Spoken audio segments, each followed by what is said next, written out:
अल्लाह दुख नहीं देता, दुख तो हम खुद खरीदते हैं, कभी गलत इंतखाब से, कभी बेजा तवक्कुआत से, कभी ख्यालात से।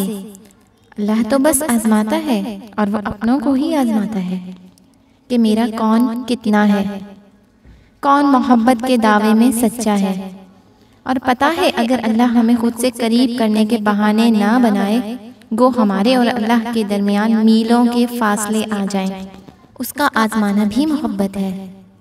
जब सब खत्म हो जाता है, हर रिश्ता, हर ताल्लुक व मोहब्बत, हिम्मत खत्म हो जाती है, सारे भरोसे टूट जाते हैं, उस वक्त भी अल्लाह की ज़ात हमें खड़ा रखती है, गिरने नहीं देती।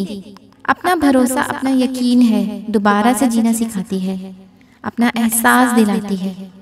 इसलिए तो कहते हैं अल्लाह मोहब्बत है। अल्लाह की मोहब्बत आबे हयात है।